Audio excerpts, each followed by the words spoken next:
The plan for the season is pretty simple. Trying to hunt elk, and then if after that, I'll be going up to hunt archery moose, and then I'll be doing that all the way up until September 23rd, and then I got to go to work for 3 weeks probably. Which brings me to the middle of October, at which point I'll usually start trying to do archery mule deer on my property. I got a good mule deer buck on my property that I'm going to be trying to hunt for those kind of, 2 weeks before rifle season starts. And then once rifle season starts, I got a couple buddies coming out that want to do some hunts, so we'll be hunting for them and me, I guess, if I still have tags, which is usually the case.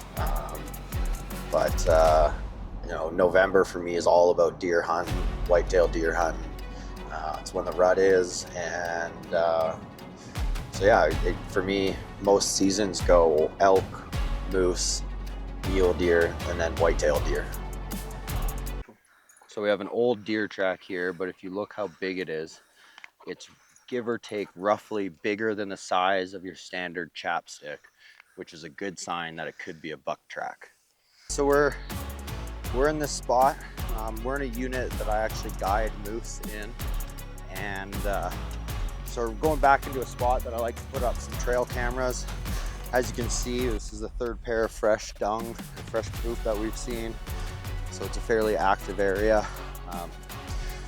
We're out of season because we're just checking trail cameras right now, but we always have our safety. So I've got my 4570 here. We are pretty close to the area in Alberta that's had the most grizzly bear attacks over the last 10 years. So we want to make sure we're being safe while we're doing this. And we're gonna go back into this big clearing. There's a nice creek running through it. Moose love water. We are looking for moose on cameras. So should be a good time. About a 7 or 8 kilometer walk, to do the full thing, but we'll get it done today.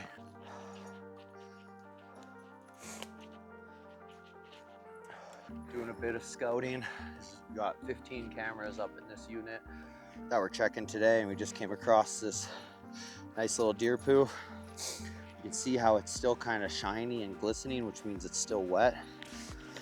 See how wet it is? That was definitely dropped this morning, and I just touched fresh poop.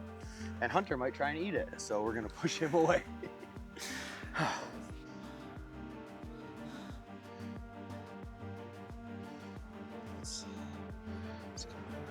The last time we were in here, we found 2 moose sheds. They're actually side by side.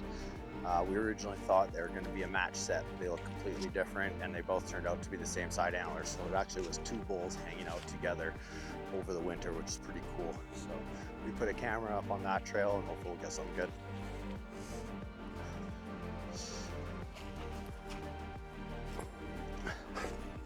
So we've checked a few trail cameras. We haven't really come up with much. Come up with a few deer, a wolf on one camera. So we're gonna change it. We just came across this nice little water hole. We're gonna put up a camera here. Still got about a few weeks before hunting season comes around, 2 weeks till archery season, and then about another month after that until rifle season starts here. So we're gonna put one here and see if we can get lucky.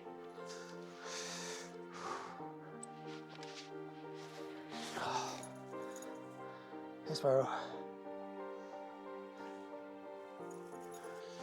This one's coming down too.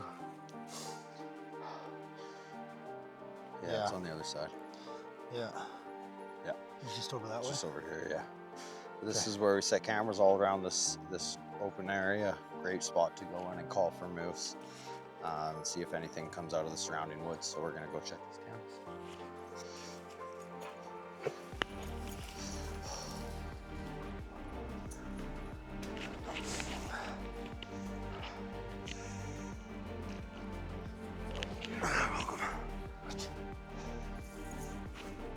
Last time Spyro ran and just obviously didn't even see the creek or misjudged and went sploosh and just came rushing down the river. Oh, really? Yeah, I was the water was much higher and fast moving.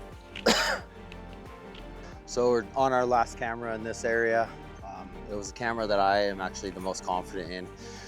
We have 223 photos and 200 and something videos. So we're just gonna take a quick browse, see what they are. But we're definitely taking this card home. The water holes are definitely the best spot to be setting up your cameras, especially during the summer months. Animals need water and it's normally quite dry. But in this area, we've had quite a bit of rain this year. So there's a ton of water everywhere, which is definitely making it a little bit harder to find these guys on camera. Yeah, I think we did. Or because I also think when we came up last time, we hiked along this. So we just came across a deer bed here. Doesn't look to be super fresh, but probably in the last few weeks. But you can see the nice depressed grasses here, just a deer bedding down. Who knows if it was in the night or in the day, but this is what a deer bed looks like. So we've been seeing lots of deer on camera. Unfortunately, no moose, which is our target, but we'll keep looking. December, yeah. So, you know, I got a good buddy who's got a dog or a couple dogs and some friends that have some other cougar dogs. So come December 1st, we're usually out chasing cougars, seeing if we can tree any cats. We usually tree at least a few every year, which is really nice. But I still haven't shot a cougar, and that's because I get to do it most years. So if I'm going to shoot a cougar, it's got to be a big one. My biggest target? Yeah. You know, I'd say my two favorites are elk and moose. I wouldn't say I have a huge amount of experience hunting mule deer with a bow, and the main reason for that is opportunity. I'm usually too busy with elk and moose to get after early season archery mule deer. But I'm lucky enough to have a hunting property that holds a bunch of mule deer, and there's some good ones there. So I get to chase mule deer late October, which is actually a pretty tough time to hunt mule deer. But elk and moose are my priorities right now, and I've had a lot of fun chasing those. You know, elk is a lot of fun because the calling, they're active. You know, I find it to be more adrenaline pumping than moose hunting, as moose can be pretty lazy, pretty slow, even though when you're calling and stuff like that. But just dealing with the sheer size of an elk and a moose is just an unbelievable feeling. They're so big.